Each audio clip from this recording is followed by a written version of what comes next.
ಬೇಡಿಕೆ ಏನಿದೆ ಮಾದಿಗ ಸಮಾಜ ಉಪಜಾತಿಗಳನ್ನು ಒಳ ಮೀಸಲಾತಿಗೆ ಜಾರಿಪಡಿಸಬೇಕಂತ ಒಂದು ಬೇಡಿಕೆಯನ್ನು ಒಂದು ವಿಷಯವನ್ನು ಕೂರ್ಕೊಂಡು ಅವರು ಹೋರಾಟವನ್ನು ಅವರು ಮಾಡ್ತಿದ್ದಾರೆ. ಇವತ್ತು ತಂದೆ ಸತೀಶ್ ಜಾರಕಿಹೊಳಿ ಅವರು ಲೋಕೋಪಯೋಗಿ ಸಚಿವರು ಹಾಗೂ ಬೆಳಗಾವಿ ಜಿಲ್ಲಾ ಉಸ್ತುವಾರಿ ಸಚಿವರಿಗೆ ಅವರು ಈ ಮನವಿ ಪತ್ರವನ್ನು ಕೊಡಲಿಕ್ಕೆ ಬಂದಿದ್ದಾರೆ. ಇವತ್ತು ಅವರು ಬೆಳಗಾವಿ ಚಳಿಗಾಲದ ಅಧಿವೇಶನ ಕಾರಣಕ್ಕಾಗಿ ಅವರು ನಮಗೆ ಈ ಪತ್ರವನ್ನು ಮುಟ್ಟಿಸಿದ್ದಾರೆ. ಅವರು ಈ ವಿಷಯ ಉಪಜಾತಿಗಳ ಒಕ್ಕೂಟದ ವತಿಯಿಂದ ಕರ್ನಾಟಕ ರಾಜ್ಯಾದ್ಯಂತ ಏನು ಇವತ್ತಿನ ಈ ದಿನ ಮೇಲಿನ ನಮ್ಮ ಒಕ್ಕೂಟ ಸಂಘಟನೆಗಳು ಏನು ಹೇಳ್ತಾ ಇದ್ದಾವೆ ಅಂತಂದ್ರೆ, ಪ್ರತಿಯೊಬ್ಬ ಶಾಸಕರ ಮನೆ ಮುಂದೆ ಇವತ್ತಿನ ದಿವಸ ಟಮಟೆ ಚಳವಳಿ ನಡೆಸತಕ್ಕಂಥದ್ದನ್ನು ಮೇಲಿನ ನಮ್ಮ ಸಂಘಟನೆ ಕರೆಗೊಟ್ಟಿದೆ. ಅದೇ ರೀತಿಯಾಗಿ ರಾಜ್ಯ ಸರ್ಕಾರ 30 ವರ್ಷಗಳಿಂದ ಯಾವುದೇ ಸರ್ಕಾರ ಇದ್ದರೂ ಕೂಡ ಹೋರಾಟ ಮಾಡಿದರೂ ನಮಗೆ ಒಳ ಮೀಸಲಾತಿ ಸಿಕ್ಕಿಲ್ಲ.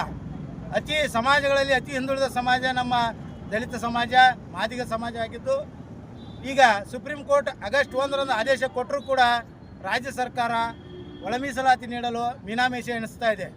ಅದಕ್ಕಾಗಿ ನಾವೇ ನಮ್ಮ ಮಾನ್ಯ ಶಾಸಕರುಗಳಾದ ಹಾಗೂ ಸಚಿವರುಗಳಿಗೆ ಜಿಲ್ಲೆಯಾದ್ಯಂತ ಮನವಿಯನ್ನು ಸಲ್ಲಿಸ್ತಾ ಇದ್ದೇವೆ. ನಮ್ಮ ಪರವಾಗಿ ಸದನದಲ್ಲಿ ಧ್ವನಿ ಎತ್ತಬೇಕಂತೇಳಿ. ಅದೇ ರೀತಿ ಮುಂದಿನ ದಿನಮಾನಗಳಲ್ಲಿ ಇದೇ ಬರುವ 16ನೇ ತಾರೀಕು ಬೆಳಗಾವಿ ಚಲೋ ಕಾರ್ಯಕ್ರಮವನ್ನು ಹಮ್ಮಿಕೊಂಡಿದ್ದು ಬೃಹತ್ ಪ್ರತಿಭಟನೆ ಹಮ್ಮಿಕೊಳ್ಳಲಾಗಿದೆ. ಹಕ್ಕೊತ್ತಾಯ ಮನ್ನಣೆಯನ್ನು ನಾವೆಲ್ಲರೂ ಕುಡ್ಕೊಂಡು ವಿಧಾನಸೌಧ ಮುಂದೆ ಜರುಗಿಸ್ತೇವೆ ಅಂತೇಳಿ ಈ ಸಂದರ್ಭದಲ್ಲಿ ಹೇಳಕ್ಕೆ ಇಚ್ಛಪಡ್ತೇವೆ. ನಾವು ಪ್ರತಿಯೊಂದು ಕ್ಷೇತ್ರದಾಗ, ಪ್ರತಿಯೊಂದು ತಾಲೂಕದಾಗ, ಪ್ರತಿಯೊಂದು ತಾಲೂಕದ ಹಳ್ಳಿಯಾಗ, ಪ್ರತಿಯೊಂದು ಹಳ್ಳಿಯಾಗ ಮಾದ್ರದೀವಿ. ಅವ್ರಿಗೆ ಓಟ್ ಹಾಕಿ ಅವ್ರನ್ನ ಆರಿಸಿ ನಾವು ವಿಧಾನಸಭಾ ಕಳಿಸಿರ್ತೀವಿ. ನಮ್ಮ ಪರವಾಗಿ ಅವರ ಸದನದಾಗ ದನಿ ಎತ್ತಲೇಬೇಕು. ಆ ಒಂದು ನಿಟ್ಟಿನಾಗ ನಾವು ಪ್ರತಿಯೊಂದು ಶಾಸಕರ ಮನೆ ಮುಂದೆ ತಮಟೆ ಚಳವಳಿ ಮಾಡ್ಬೇಕಂತೇಳಿ ಹಮ್ಮಿಕೊಂಡಿದ್ದೇವೆ.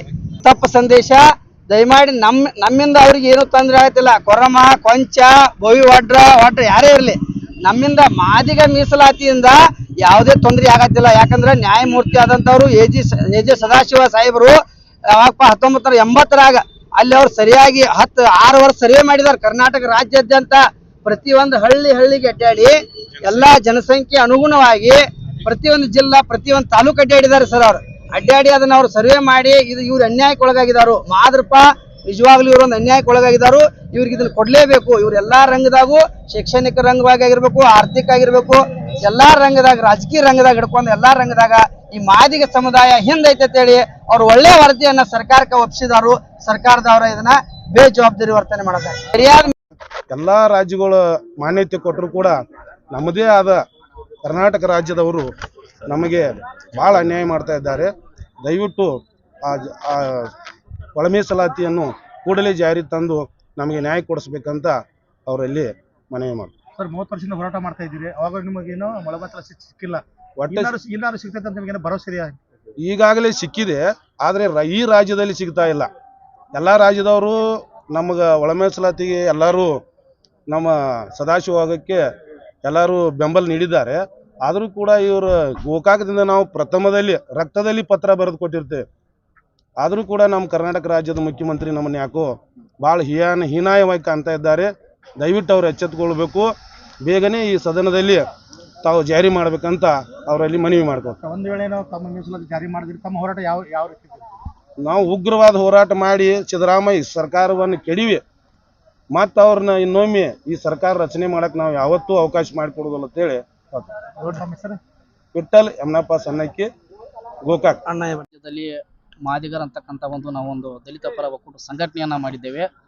ಆ ಸಂಘಟನೆಯ ನಮ್ಮ ಮೇಲಿರ್ತಕ್ಕಂತಹ ಎಲ್ಲ ಒಂದು ಗ್ರೂಪ್ಸ್ಗಳು ನಮಗೆ ಆಯಾ ಭಾಗದ ಶಾಸಕರಿಗೆ ತಮ್ಮ ಒಂದು ಮನವಿಯನ್ನು ಸಲ್ಲಿಸಿಕೆಯಿಂದ ಈ ಬೆಳಗಾವಿಯ ಚಳಿಗಾಲದ ಅಧಿವೇಶನದಲ್ಲಿ ಧ್ವನಿ ಎತ್ತುವಂತಹ ಒಂದು ಕೆಲಸ ಮಾಡಲಿ ಅನ್ನುವಂಥ ನಿಟ್ಟಿನಲ್ಲಿ ಇವತ್ತಿನ ದಿನ ನಾವು ಗೋಕಾಕ್ ತಾಲೂಕಿನಲ್ಲಿ ನಮ್ಮ ಶಾಸಕರಾದಂತಹ ಶ್ರೀಯುತ ಸನ್ಮಾನ್ಯ ಬಾಲಚಂದ್ರನ ಜಾರಕಿಹೊಳಿ ಅವರ ಮನೆಗೆ ಭೇಟಿ ನೀಡಿ ಅವರಿಗೆ ಈ ಮನವಿಯನ್ನು ಇವತ್ತಿನ ದಿನ ಸಲ್ಲಿಸಿದ್ದೇವೆ.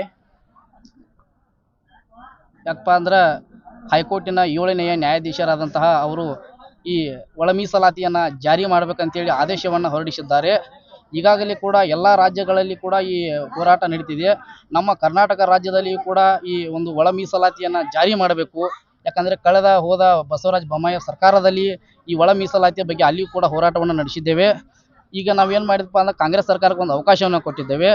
ಈ ಇರುವಂತಹ ಸಿದ್ದರಾಮಯ್ಯನವರ ಸರ್ಕಾರ ಸಂಪುಟ ಸಭೆಯಲ್ಲಿ ಚರ್ಚೆ ಮಾಡಿ ನಮಗೆ ಒಳ ಮೀಸಲಾತಿಯನ್ನು ಜಾರಿ ಮಾಡಬೇಕು. ಒಂದು ವೇಳೆ ನೀವೇನಾದರೂ ಜಾರಿ ಮಾಡದಿದ್ರೆ ಮುಂದಿನ ದಿನಮಾನಗಳಲ್ಲಿ ನಿಮ್ಗೆ ಎಲ್ಲ ಕಾಂಗ್ರೆಸ್ಸಿಗರಿಗೆ ತಕ್ಕ ಪಾಠವನ್ನು ಕಲಿಸುತ್ತೇವೆ ಅಂತಕ್ಕಂಥ ಈ ನಿಟ್ಟಿನಲ್ಲಿ ಈ ಹೋರಾಟವನ್ನು ನಾವು ಮುಂದುವರಿಸುತ್ತೇವೆ. ಯಾಕಂದ್ರೆ